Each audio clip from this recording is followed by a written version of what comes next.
dalam lindungan Allah Subhanahu wa Ta'ala. Perkenalkan, saya Sri Reskianikas SKMMKes, dosen tetap Program Studi Kesehatan Masyarakat, Fakultas Kesehatan Universitas Pejuang Republik Indonesia.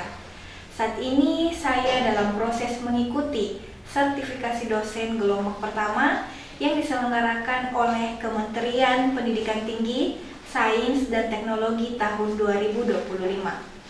Saya akan menyusun dokumen pernyataan diri dosen terkait pelaksanaan Tridharma Perguruan Tinggi dalam unjuk kerja Tridharma Perguruan Tinggi atau disingkat dengan PDD UKT-PT. Pada kesempatan ini saya akan memaparkan salah satu mata kuliah yang saya ampuh, yaitu Biomedik 3. Nah, saya mengajar mata kuliah Biomedik 3 ini pada semester genap tahun ajaran 2022-2023 dengan bobot SKS itu sebanyak 2, dan mata kuliah Biomedik ini merupakan mata kuliah wajib dengan kode khusus 2KM408. Mata kuliah Biomedik 3 ini membahas teori dan studi kasus mengenai berbagai konsep biomedik, termasuk epidemiologi penyakit menular dan epidemiologi penyakit tidak menular. Mahasiswa juga belajar bagaimana mengemukakan dan memperjelas serta mengidentifikasikan konsep Biomedik 3 dengan benar dan operasional. Perkuliahan Biomedik 3 ini diselenggarakan dengan pendekatan model pembelajaran berbasis proyek atau PBL untuk mahasiswa kesehatan masyarakat. Itu adalah pendekatan yang melibatkan mahasiswa dalam pengerjaan proyek nyata yang relevan dengan isu kesehatan masyarakat. Dalam PBL ini, mahasiswa aktif melakukan penelitian, merancang solusi, dan mengimplementasikan program atau kebijakan kesehatan, baik secara individu maupun dalam tim. Nah, proyek ini juga mengembangkan keterampilan praktis seperti pemecahan masalah, kolaborasi, analisis data, dan komunikasi yang penting dalam dunia profesional. Nah, PBL juga ini mempersiapkan mahasiswa untuk menghadapi tantangan yang lebih nyata di lapangan dan memberikan mereka pengalaman langsung dalam menyelesaikan masalah kesehatan masyarakat.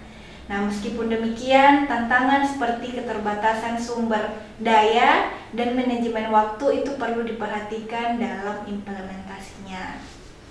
Nah, adapun metode pembelajaran yang saya gunakan itu berfokus pada pendekatan yang aktif, partisipatif, dan berlandaskan pengalaman nyata. Antara lain adalah yang pertama itu ceramah interaktif, yaitu untuk membangun pemahaman konseptual mahasiswa terhadap teori Biomedik 3. Lalu yang kedua ada diskusi kelompok, di mana itu untuk mendukung kolaborasi mahasiswa dalam menyelesaikan studi kasus nyata. Yang ketiga ada project based learning, di mana mahasiswa tersebut mampu merancang sistem pencegahan dan penanggulangan penyakit tidak menular dan menular di fasilitas pelayanan kesehatan. Nah, adapun capaian pembelajaran itu meliputi yang pertama, CPL 2, yaitu mahasiswa menguasai konsep teoritis dan dasar-dasar bidang ilmu kesehatan masyarakat. Nah, selanjutnya CPL 3, yaitu mahasiswa mampu menerapkan pemikiran logis, kritis, sistematis, dan inovatif dalam konteks pengembangan atau implementasi teks di bidang kesehatan. Dan yang terakhir ada CPL 4, yaitu mahasiswa mampu mengkaji dan mengembangkan ilmu pengetahuan dan teknologi di bidang kesehatan secara efektif dan efisien. Selanjutnya, untuk capaian pembelajaran pada mata kuliah, ini diharapkan itu yang pertama ada CPMK pertama, yaitu mahasiswa mampu menunjukkan sikap bertanggung jawab atas pekerjaan di bidang kesehatan. Lalu CMK 2 yaitu mahasiswa mampu memahami konsep dasar penyakit menular. Yang ketiga yaitu mahasiswa mampu menganalisis epidemiologi dan beberapa penyakit menular dan tidak menular di Indonesia. Dan yang terakhir CPM keempat, yaitu mahasiswa mampu mengkarya sistem pencegahan dan penanggulangan penyakit menular dan tidak menular di fasilitas kesehatan. Nah, untuk media pembelajaran pada mata kuliah Biomedik 3 ini meliputi yang pertama ada modul atau RPS. Lalu yang kedua ada PowerPoint, studi kasus, dan artikel ilmiah. Baik, selanjutnya ada materi pembelajaran pada mata kuliah Biomedik 3 ini. Meliputi yang pertama ada konsep epidemiologi penyakit menular, yang kedua ada konsep epidemiologi penyakit tidak menular, yang ketiga ada penyakit TBC, yang keempat penyakit DBD, yang kelima itu penyakit serviks, yang keenam penyakit diare, yang ketujuh ada penyakit campak, yang kedelapan ada penyakit malaria, yang kesembilan ada penyakit kardiovaskuler, 10 ada kanker, dan yang ke-11 itu ada hipertensi, serta pertemuan 12 sampai 15 itu epidemiologi penyakit menular di fasilitas pelayanan kesehatan. Nah, selanjutnya ada penilaian. Nah, dalam penilaian mata kuliah Biomedik 3 ini mencakup 5 komponen utama, yaitu ujian tengah semester atau UTS dengan bobotnya sebesar 30%. Lalu dilanjutkan dengan ujian akhir semester atau UAS dengan bobot sebesar 30%. Lalu selanjutnya ada tugas kelompok dengan bobot sebesar 10%. Lalu presentasi proyek dengan bobot sebesar 20%, serta keaktifan kelas memiliki bobot sebesar 10%. Selanjutnya, penilaian ini dilakukan dengan cara yang objektif dan mengacu pada indikator seperti keakuratan serta penguasaan materinya, lalu partisipasi aktif, serta kemampuan dalam menganalisis studi kasus.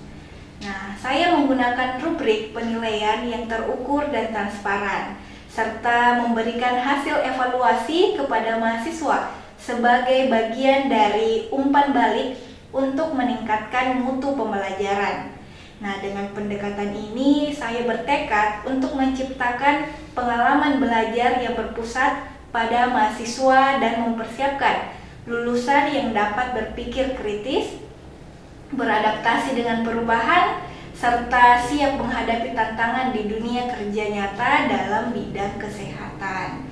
Baik, untuk tahapan berikutnya mari kita simak video pembelajaran mata kuliah Biomedik 3 yang merupakan mata kuliah wajib dan materi yang akan dibawakan yaitu epidemiologi penyakit menular.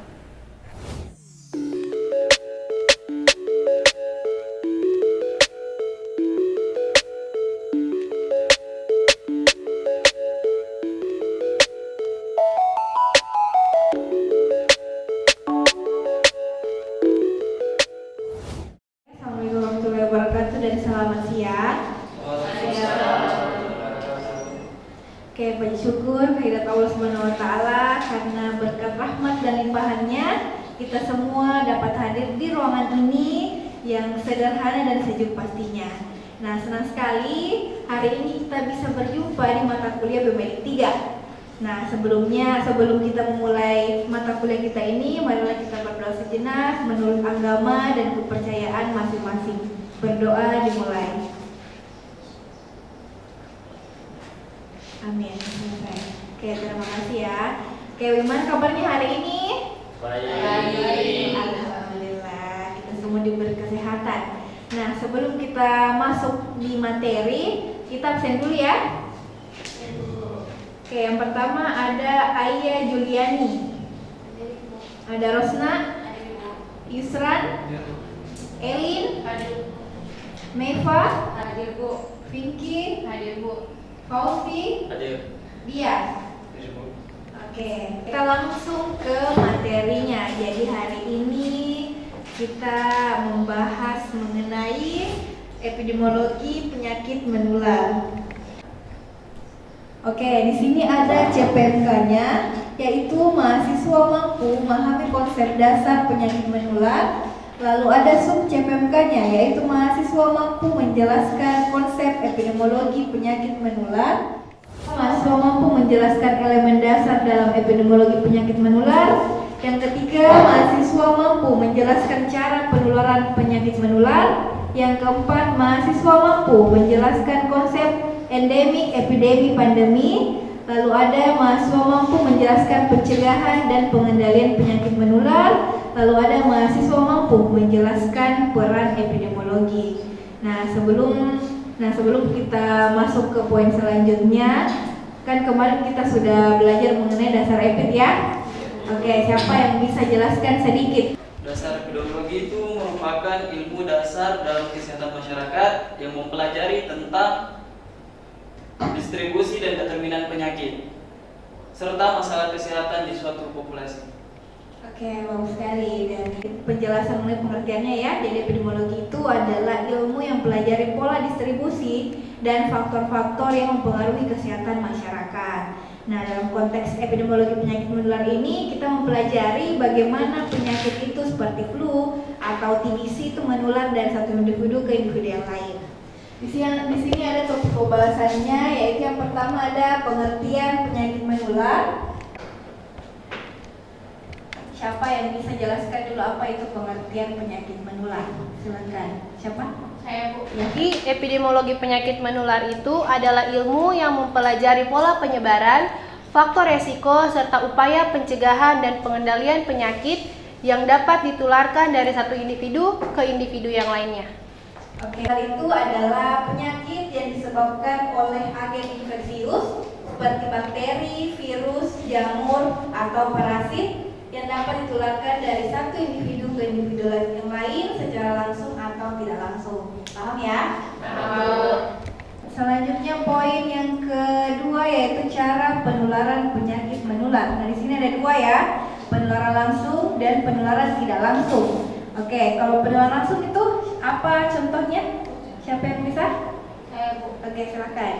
Langsung terjadi melalui kontak fisik langsung antara individu yang terinfeksi dengan individu yang rentan, misalnya melalui sentuhan, ciuman, dan hubungan seksual atau percikan droplet dari batuk dan bersin.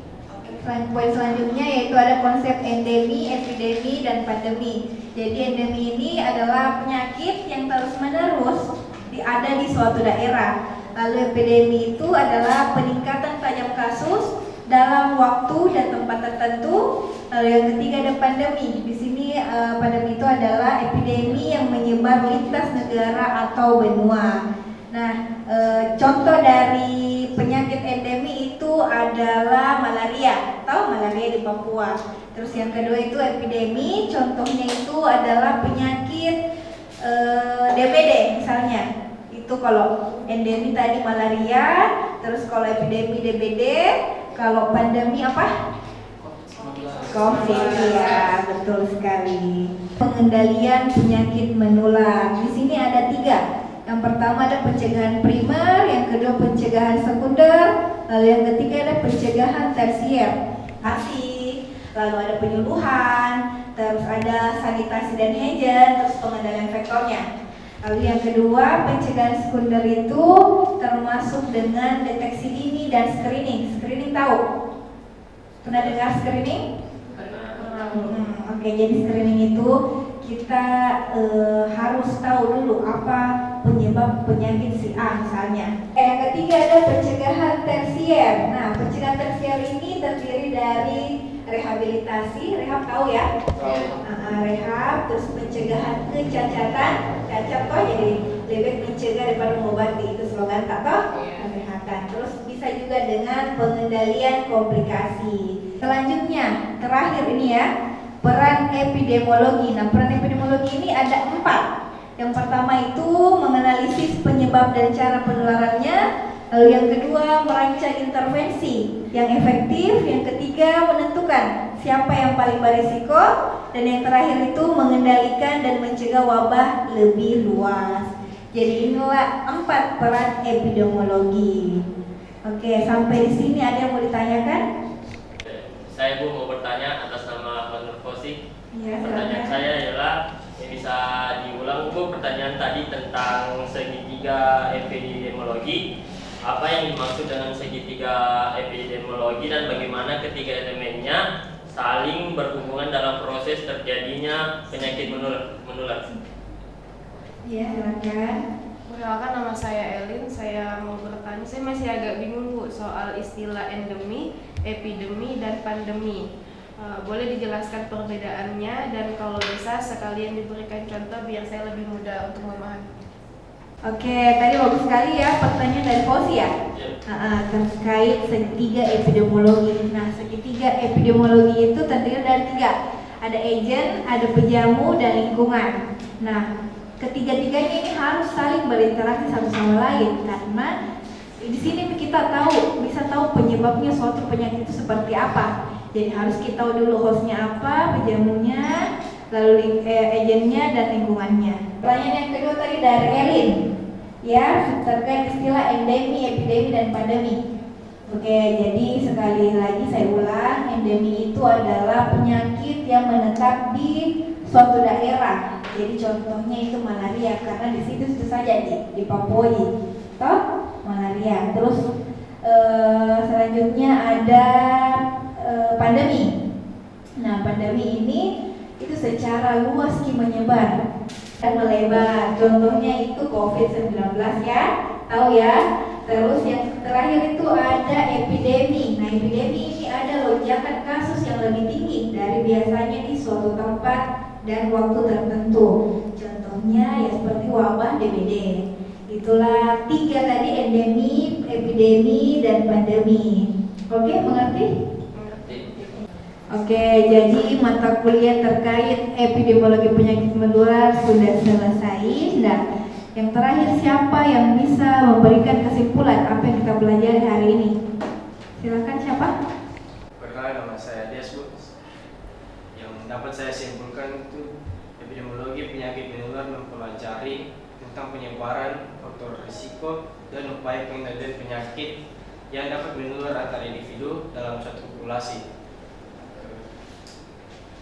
Pemahaman ini sangat penting untuk mencegah wabah, melindungi kesehatan masyarakat, dan meningkatkan kualitas hidup. Oke, jadi jawabannya tadi dia sudah benar ya, dan adik-adik semua saya harap bisa paham apa yang dijelaskan. Jadi kesimpulan kita hari ini yaitu penyakit menular adalah penyakit yang bisa menyebar dari satu individu ke individu lain dengan berbagai cara seperti kontak langsung atau lewat perantara. Jadi EPM ini merupakan rantai penularan, terus ukuran epidemiologi, serta konsep seperti endemis, epidemi, dan pandemi untuk memahami sebaran penyakit dalam populasi. Seperti biasanya, kalau Ibu masuk pasti ada kuis setelah materi ya. Jadi Ibu harap adik-adik semua tetap tenang mengerjakan dan pengerjaannya selama 10 menit saja. Link kuisnya sudah saya share di grup WA-nya kalian. Ya, silahkan buka linknya masing-masing. Sudah buka ya? Sudah. Oke, dimulai dari sekarang 10 menit. Atas kerjasamanya untuk mengerjakan kuis, nanti nilai tertinggi Ibu share di grup WA-nya saja ya. Selanjutnya ada tugas tim. Nah, jadi adik-adik sekalian bagi 3 kelompok. Terus setelah itu kita turun lapangan untuk mencari 10 penyakit terbesar penyakit menular. Jadi adik-adik pilih salah satunya, terus dikembangkan, dibuatkan laporan, serta dibuatkan videonya juga. Oke, ada yang mau ditanyakan? Apakah sudah jelas? Jelas. Oke, adapun pertemuan selanjutnya itu kita bahas mengenai epidemiologi penyakit tidak menular ya. Jadi saya harap adik-adik sedikit membaca terkait apa itu EPTM. Oke, kita closing statement ya. Demikian pertemuan kita hari ini. Semoga apa yang Ibu sampaikan hari ini bermanfaat dan bernilai ibadah bagi kita semua. Jika ada kekurangan mohon dimaafkan. Wabillahi taufiq wal hidayah. Wassalamualaikum warahmatullahi wabarakatuh. Waalaikumsalam.